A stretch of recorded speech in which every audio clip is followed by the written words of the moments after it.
Next video जो है वो हमारी है वेन डायग्राम्स के ऊपर। वेन डायग्राम्स, वेन डायग्राम्स में क्या होगा कि जैसे आपने सेट पढ़े हैं, ठीक है, तो वेन डायग्राम्स में क्या है कि वो डायग्राम जिनका यूज़ हम करते हैं सेट्स को रिप्रेजेंट करने के लिए, या फिर सेट में हम किसी ऑपरेशन को अप्लाई करने के लिए, यूनियन या इंटरसेक्शन को, तो उन डायग्राम्स को हम वेन डायग्राम्स का नाम देते हैं। वेन डायग्राम्स की जो सबसे पहली चीज़ है वो ये कि अगर आपको कोई भी सेट रिप्रेजेंट करना है, ABCD कोई भी सेट है, आप उसको सर्कल से रिप्रेजेंट करोगे। अब यहाँ पर मैंने 2 सर्कल्स बना दिए हैं, मैं 2 सेट्स को रिप्रेजेंट कर रही हूँ। यहाँ पर एक सेट का नाम A है, दूसरे का B है, ठीक है। जब भी आप सेट को रिप्रेजेंट करोगे तो आप एक सर्कल से रिप्रेजेंट करते हो उसको, ठीक है। ये हो गया A सेट, ये हो गया B सेट, ठीक है। अब हमें पता है, आप ये पढ़ चुके हो पहले कि A इंटरसेक्शन B क्या होता है। A इंटरसेक्शन B होता है जो चीज़ कॉमन आती है किसमें, दोनों में, A में भी आनी चाहिए, B में भी आनी चाहिए। तो यहाँ पर ऐसा कौन सा पोर्शन आपको नज़र आ रहा है जो A सेट में भी आ रहा है और B सेट में भी आ रहा है। तो हमारे पास जो ये वाला पोर्शन है,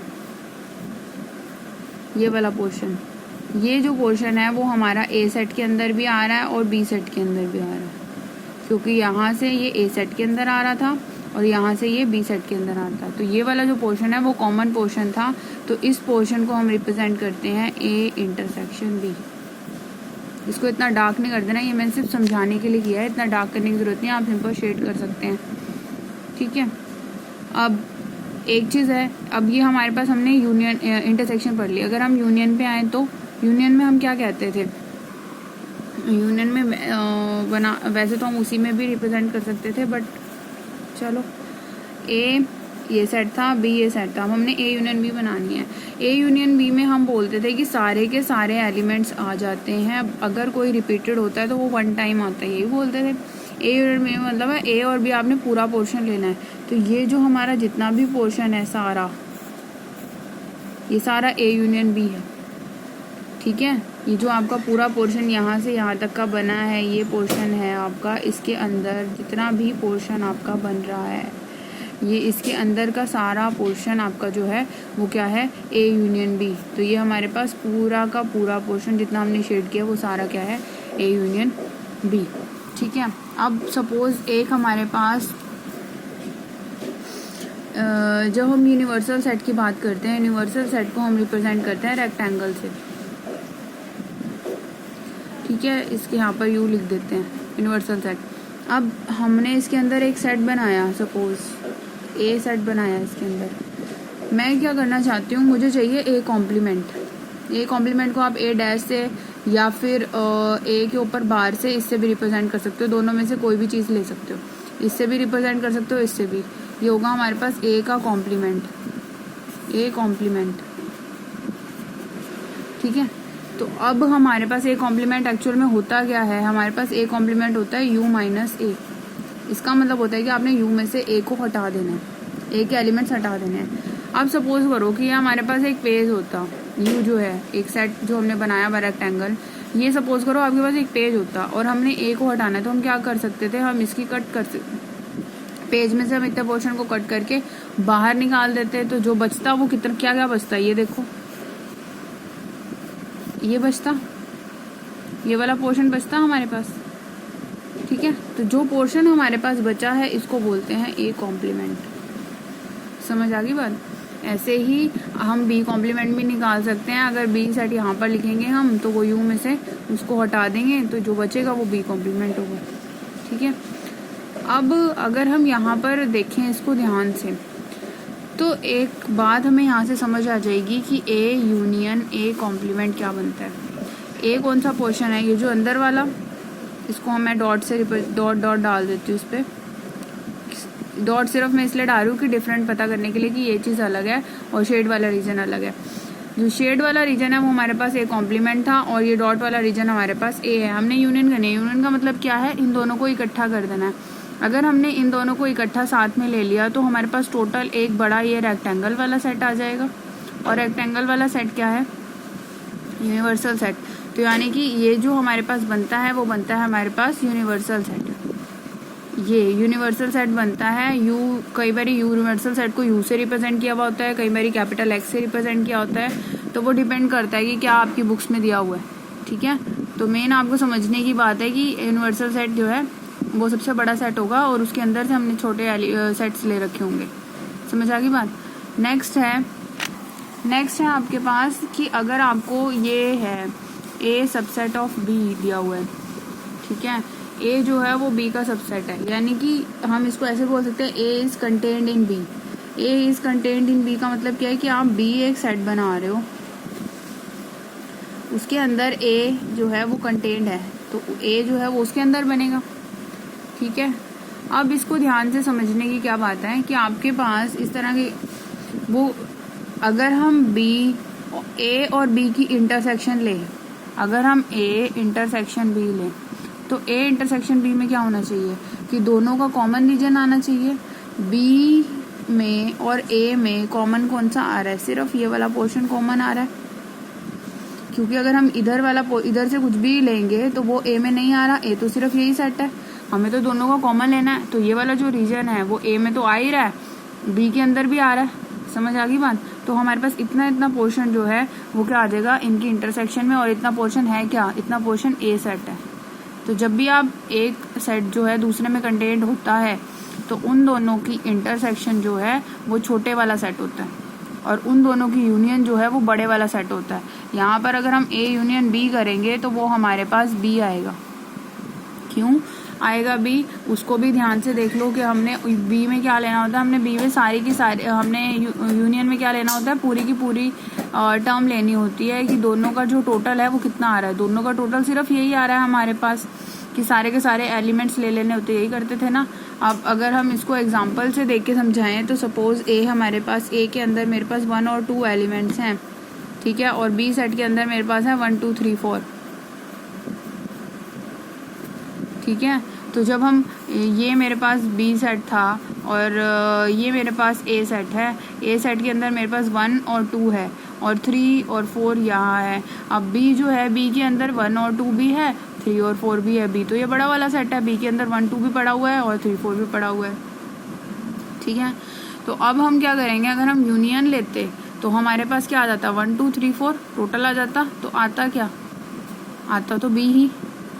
इसको अगर एग्जाम्पल से समझोगे तो ऐसे है, अदरवाइज अगर हमने दोनों की यूनियन करनी है, वैसे आपको सेट से समझना है कि हमने टोटल कर लिया और तो इकट्ठा बड़ा सेट लिखेंगे तो वो ये बी वाला सेट है। अगर हम यहाँ से ए यूनियन बी निकालें, ए यूनियन बी निकालेंगे तो क्या आ जाएगा, 1 2 3 4, ए यूनियन बी में यही आएगा ना। और वो क्या है, ये है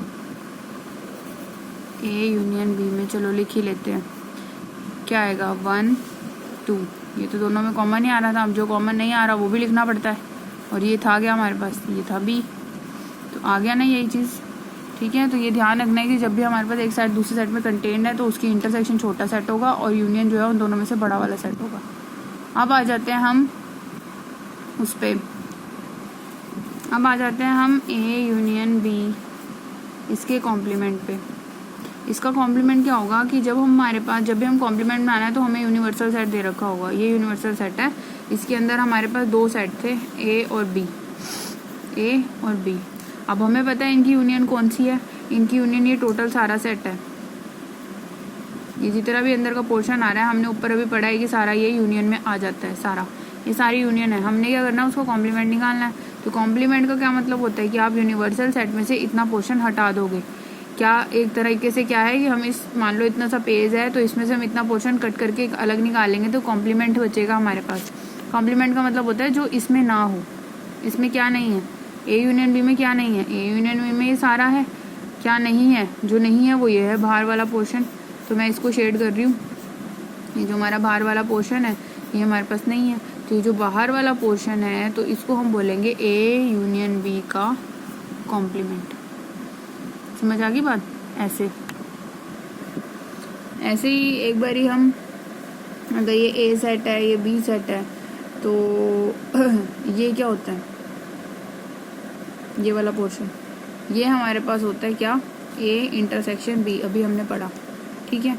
अगर हमें ए इंटरसेक्शन बी का कॉम्प्लीमेंट निकालना है तो इसका मतलब क्या होता है कि सिर्फ इसको छोड़ दो, बाकी जो सारा है वो शेड होएगा, वो सारा कॉम्प्लीमेंट में आ जाएगा।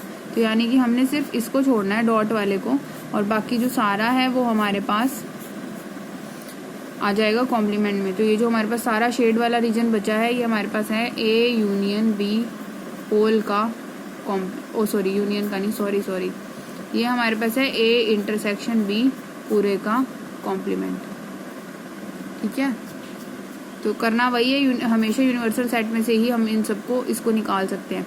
इसको छोड़ के जो भी आपके पास बचा है शेड किया है हमने, जो भी डॉटेड को छोड़ के, तो वो सारा हमारे पास ए इंटरसेक्शन बी के कॉम्प्लीमेंट में आ रहा है। अच्छा, कई जगह आपके पास आता है कि ए ओनली की बात करते हैं, मान लो ये ए सेट है, ये बी सेट है, तो हम बात करते हैं कहीं पर ए ओनली। ए ओनली का मतलब है जहाँ सिर्फ ए वाले एलिमेंट्स हों, ठीक है, बी वाले एलिमेंट्स ना हों। ठीक है, तो ए ओनली का मतलब क्या होता है, ध्यान से देखो यहाँ पर ए ओनली कौन सा है, ए ओनली यहाँ पर ये वाला पोर्शन है। क्यों? क्योंकि जब हम ये, वैसे तो ये भी ए का ही पोर्शन है, ये जो डॉटेड मैं लगा रही हूँ ये भी ए का ही पोर्शन है, लेकिन इसको हमने ए ओनली में क्यों नहीं लिया, क्योंकि ये बी के अंदर भी है। समझ आ गई? तो ए ओनली सिर्फ ये वाला पोर्शन है। अब देखो इसको ध्यान से, अगर हम इसका फॉर्मूला, अगर हमें कहीं पे ज़रूरत पड़ती है फॉर्मूले की, जो हम एन वाला फॉर्मूला लगाते हैं, तो हम इसका फॉर्मूला इस यहाँ से भी बना सकते हैं, अगर एन ए ओनली का फॉर्मूला आपको चाहिए। ठीक है, तो ए ओनली का मतलब सिर्फ ए हो जहाँ पर, सिर्फ और सिर्फ ए हो जहाँ पर। ठीक है, तो अगर हमें इसका, तो हम इसको इस तरह से लिख सकते हैं कि एन ए में से n A intersection B minus कर दो। ए इंटरसेक्शन बी ये वाला पोर्शन है, ए में से हमने क्या करा, ए इंटरसेक्शन बी को हटा दिया, तो हमारे पास सिर्फ बचेगा ए ओनली।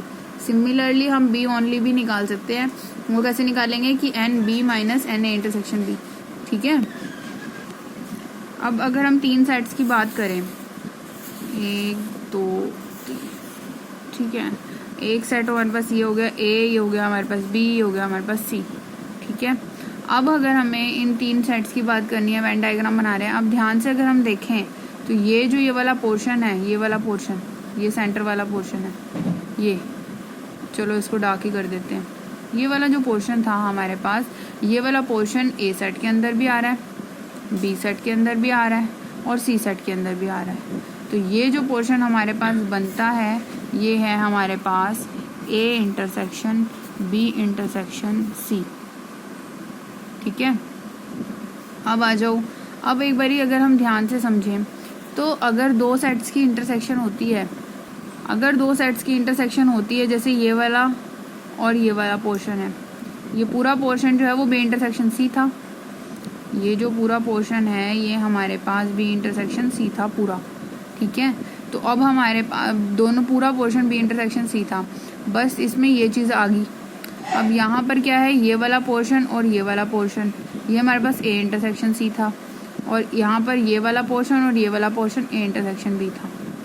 ठीक है, तो ये जो हमारे पास अब बच गए हैं, ये वाला पोर्शन ये बच गया है, ये पूरा नहीं बचा है हमारे पास, क्योंकि इसमें से पूरा नहीं है हमारे पास, ये पूरा का पूरा हमारे पास इस तरह की शेप बनती थी। अब हमारे पास ये शेप नहीं हुई, ये वाला जो पोर्शन है ये हमने, ये हमारा A intersection B intersection C आ गया है। अगर हमें सिर्फ इतना पोर्शन की बात करनी हो कि जिसमें सिर्फ बी और सी के एलिमेंट्स आ रहे हैं, अगर उसने बोला है बी इंटरसेक्शन सी, फिर तो आपके पास ये पूरा पोर्शन आता है। अगर वो बोलता है B and C only,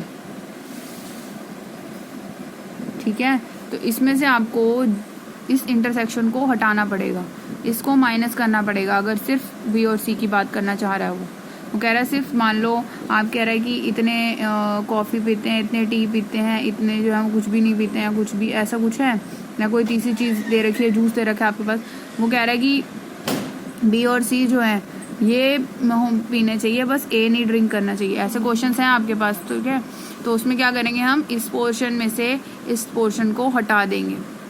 questions आएंगे फर्दर आपके पास, नेक्स्ट वीडियो बनाऊंगी मैं, उसमें आएगा ये। तो यहाँ पर जो हम ए ओनली की बात करेंगे अगर, तो हमारे पास ए ओनली वाला पोर्शन बनेगा, ये वाला रीजन जो है, ये हमारे पास ए ओनली वाला रीजन बनेगा। ऐसे ही यहाँ पर ये हमारे पास बी ओनली वाला रीजन बनेगा, और ये सी ओनली। अगर हम ए ओनली की बात करें तो इसमें हमें क्या करना पड़ेगा, इसमें हमें करना पड़ेगा ए में से हम क्या क्या हटाएंगे, एक तो हमें ये हटाना है क्या, सॉरी एन ए, इसमें से हमने क्या हटाना है n A intersection B minus n B C intersection A intersection C हटाना पड़ेगा, एक ये हटाना पड़ेगा और एक ये वाला पोर्शन हटाना पड़ेगा। अब ध्यान से देखो, जब हम ये वाला पोर्शन पूरा हटा रहे थे तो ये तो ऑलरेडी हट चुका है, अब हम दूसरी बार ये वाला पोर्शन भी हटा रहे हैं तो हमारे पास ये 2 बार थोड़ी है, ये थोड़ी हटेगा। तो इसके लिए हम क्या करते हैं, ये वाला पोर्शन 2 बार हटा दिया हमने जबकि पॉसिबल नहीं था, तो इसलिए हम क्या करते हैं एक बार इसको इस पोर्शन को ऐड कर देते हैं, A intersection B intersection C. तो ये तब है कि अगर आपको ओनली की बात करे, वो सिर्फ ए ओनली की, ऐसी अगर सिर्फ बी ओनली की करे तो आप बी में से माइनस करोगे, अब बी की देख लोगे कि बी की इंटरसेक्शन एक बारी ए के साथ, बी की सी के साथ यहाँ से, और ये रहेगा।